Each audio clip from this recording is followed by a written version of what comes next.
In Atlanta right now, you have something called Spelman College. You know who Spelman is, right? That's John D. Rockefeller's wife. Her last name is Spelman. Her last name is Spelman. That's his wife? That's his wife. Look at Spelman down south. Man, Google it right. Most of it started with John D. Rockefeller and Standard Oil. And when you learn that shit, holy fuck. The craziest thing about the whole thing is he was so into monopolizing oil and everything. Once it wasn't just oil, banking. He got into everything, big pharma. He had control of everything. John Rockefeller was so dominant. He was the first billionaire. He was ruling the world, man. Shell's company, guess who owned it? Rockefeller. You know what I'm saying? Procter & Gamble, guess who owned it? Rockefeller. You know what Procter & Gamble sells? They sells your tomatoes. They sells all your food. They sells all your food. Most of your cereal companies like Fruit Loop and them. Guess who's the back owner of them? Rockefeller. But you see, cereals is one of the number one cancer causing agents to children. You know what I'm saying? The milk and farm industry. Guess who owned the most land in America? The Rockefeller and the Carnegie Foundation. This is his famous quote. He said, I don't want a nation of thinkers. I want a nation of what? Workers.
What's good, family?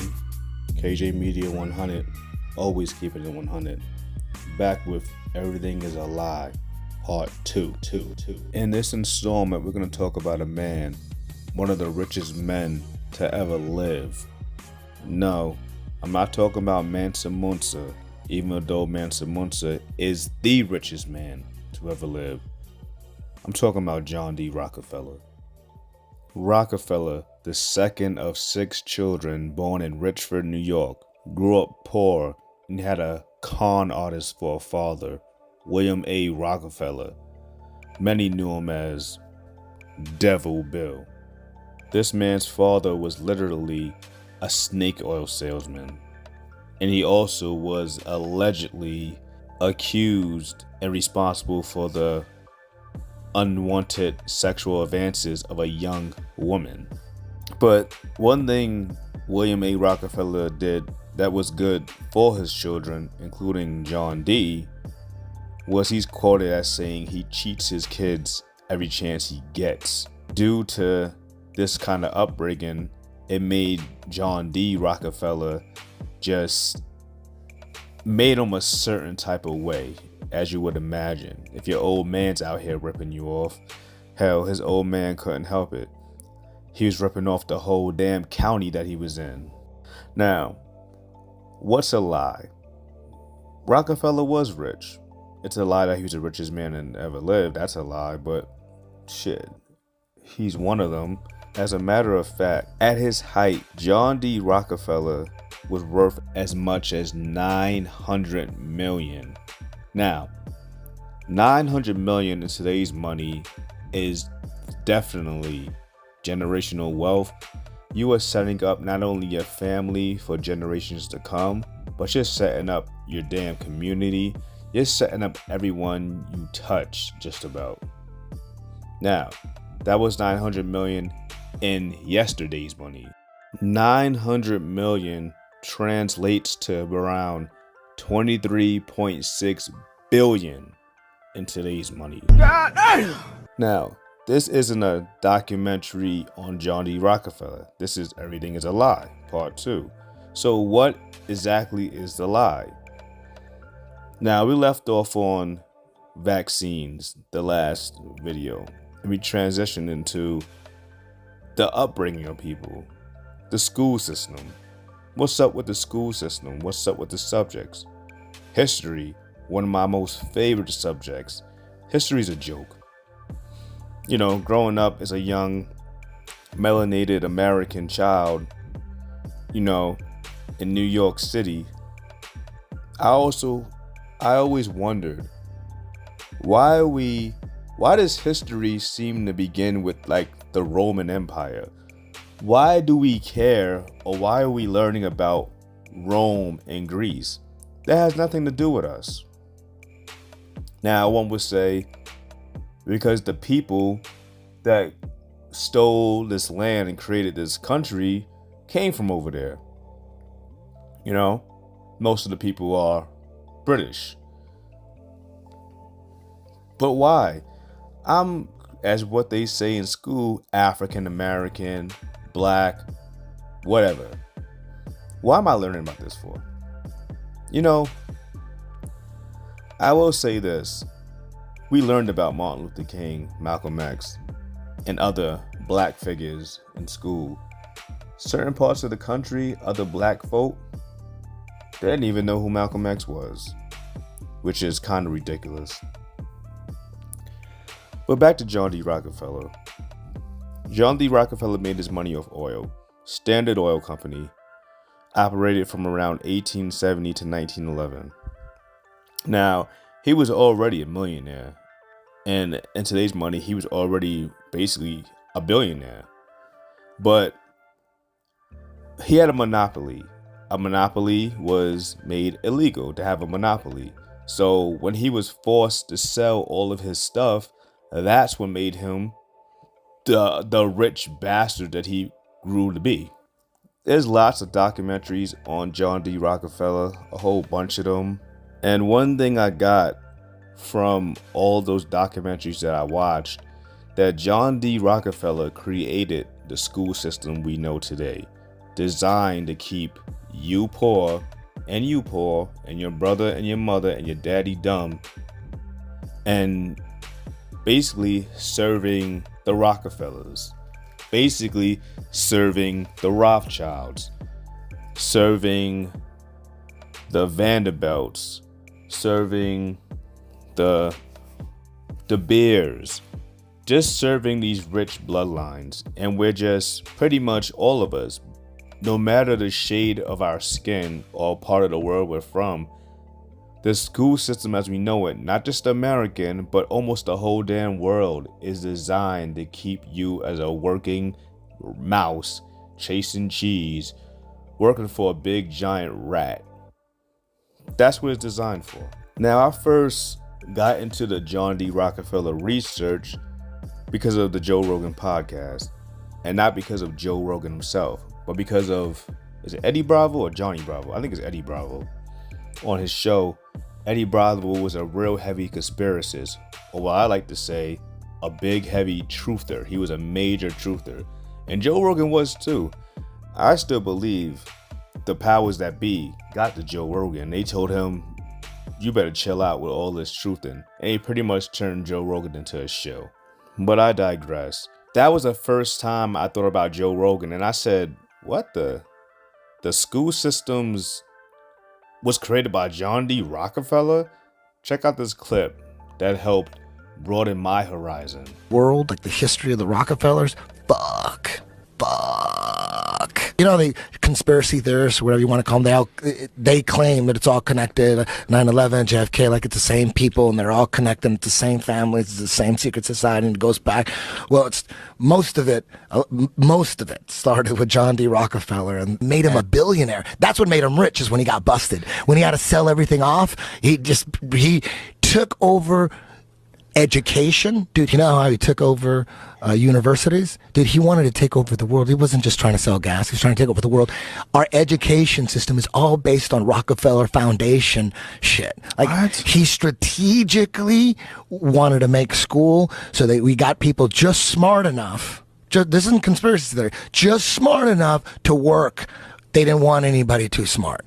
He'd go to a university, like the University of Chicago, and just say, I'm going to give you millions of dollars. And they said, oh, shit. He goes, but I got to have a couple of my people on your board to make sure it's spent right. And they're like, okay. So he gets his people in, and then they just take over. And they designed history. John D. Rockefeller got 20 historians and designed the history. They designed it. That's why when people, you make fun of history in ninth grade books, you make fun of that history, it's a joke, right? It was put together by Rockefeller. He lived in 98. He was a motherfucker, bro. Man. Interesting shit. Yeah, I'll have to check that out. Dude. What's it called? Big Oil what? What is it? How Big Oil Conquered the World. That's if you're Now, a lot of people don't know this, or some have heard of it, but they don't care. I don't know how you can not care. So when I saw this clip, you better believe I watched the documentary How Big Oil Conquered the World. You better believe it. And I watched that documentary about 3 or 4 times.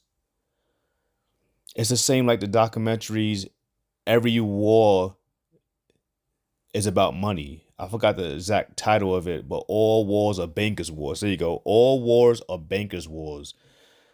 I watched all these documentaries numerous times. Here's some clips of some other people talking about John D. Rockefeller's wealth and him taking over the school system. In 1903, John D. Rockefeller founded the General Education Board, and within 5 years, he would donate $1.27 billion today, adjusted for inflation. Why would Rockefeller donate such a large sum of money toward American education? For its place and time. Alvin Toffler.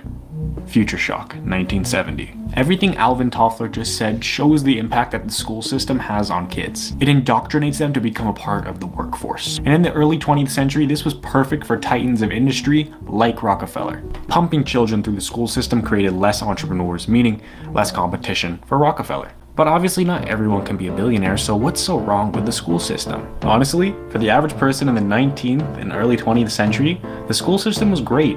It provided free education and prepared them to join the workforce, allowing them to contribute to society and provide for their family. Today, traditional schooling is outdated, and this became especially noticeable when the pandemic hit. With the introduction of the internet, the education system should have had a massive change, but it didn't advance nearly as much as the rest of society did. With the introduction of the internet and better technology, so many more jobs were created. The sad part is, for years now, we've been told by our parents, grandparents, and great-grandparents that the only way to be successful in life was by going to college. And that was relatively true for most of the 19th and 20th century, but with the introduction of the internet, everything has changed. And now that his wealth was growing, he could express his righteousness by giving freely, and he poured millions into the Rockefeller Institute, making it one of the world's premier institutions of medical research. And in 1889, he donated $600,000 to endow the University of Chicago. Over the next 10 years, he would give $45 million to the school. Inevitably, his motives for such huge gifts were suspect. Sometimes man, so check this out. They got all the schools shut down. So at this same point that they getting the school shut down, they say we need a new curriculum. We got all the medical schools. So now if you look, like for instance, in Atlanta right now, you have something called Spelman College. You know who Spelman is, right? That's John D. Rockefeller's wife. Her last name is Spelman. Her last name is Spelman. That's the man's wife? That's his wife. Look at Spelman down south. Man, Google it right now. Talk about Morehouse. Let's not talk about, look, all these medical colleges. Go, look, you think it goes back to somebody that's black? They don't. All these medical colleges go back to subsidiary and basically names or middle names or third grand. These are named that all these different medical colleges is named after John D. Rockefeller family. And you can trace them back. Just like you can trace back all the presidents to come from one entity, come from one bloodline. You can still follow the curriculum, but don't have their name. But when you start studying these names, man, they go back to John D. Rockefeller family, man. They go back to his family names. He owned these schools. That's why if you go and you teach against them, you can get locked up and persecuted because he sits at the head of the federal directors in the federal Supreme Court. John D. Rockefeller, man, he controlled the damn world, man. Him and the Carnegies, man. So look, let me show you how they did this though. So they get that. So now they start passing laws. These are people that's Flexner, Carnegie and the Rockefeller family came together with a bunch of scientists and a bunch of psychologists, and they said, we're going to create education. So whenever you learn anything in the public school system, you are being taught. You sitting on John D. Rockefeller lap. You acting like he your grandpa, and he giving you game on how he wants you to be ran. Now, check this out. This is his famous quote. He said, I don't want a nation of thinkers. I want a nation of what? Workers. So you go to school to become a worker. Who you working for? The pharmaceutical companies. And so look, John D. Rockefeller did all of this acting like it was philanthropy. He was a heavy donator. He loved the people. He just wanted to control the people. He gave generously throughout his life, well, once he became rich, to education. That started with the University of Chicago and the Rockefeller University. The more money he made, the more generous he became. But we all know this was all tax write-offs, and this was all a secret, sinister plan he had. Remember, everything you learned is a lie. This education system is a complete joke. It's trash. Like I said, this wasn't a John D. Rockefeller documentary. It was more just to open your eyes. When people say, why would they lie, KJ Media? Why would they tell us this, KJ Media? Why would they mislead us, KJ Media? It all starts with that. John D. Rockefeller's one of the first. One of the first in the so-called modern era to want to control the masses and control the people, lie to them, and make us all his slaves. Now, the education system was just the tip of the iceberg for John D. You see, he donated so much money to medical schools. Medical this, medical that. Now, we all know about oil, Standard Oil and whatnot. We know that this was big to John D. Rockefeller, and he was one of the front runners in big pharma. Now, some things said about big pharma is these large corporations act in a sinister and secretive way, concealing effective treatments or even intentionally causing and worsening a wide range of diseases in pursuit of profitability.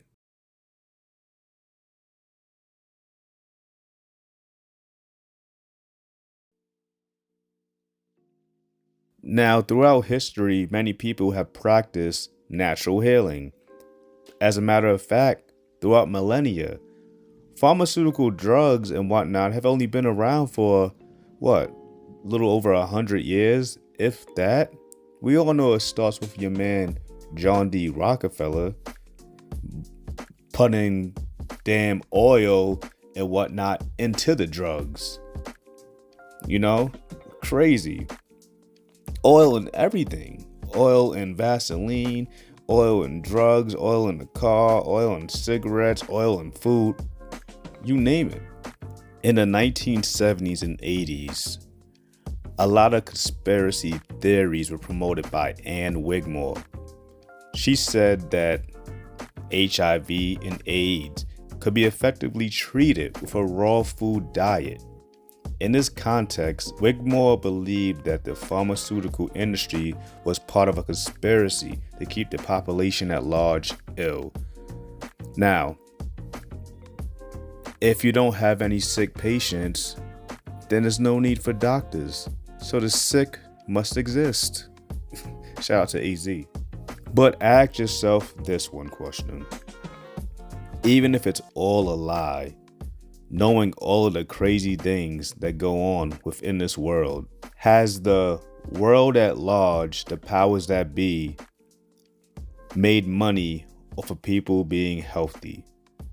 It's all about making money and keeping you down, down, down. John D might be one of the first to get rich off of big pharma, but he wasn't the last. And this whole worldwide conspiracy to keep the American public sick. Remember, ladies and gentlemen, everything is a lie. They have vitamin D in a damn pill. Vitamin D comes from the sun.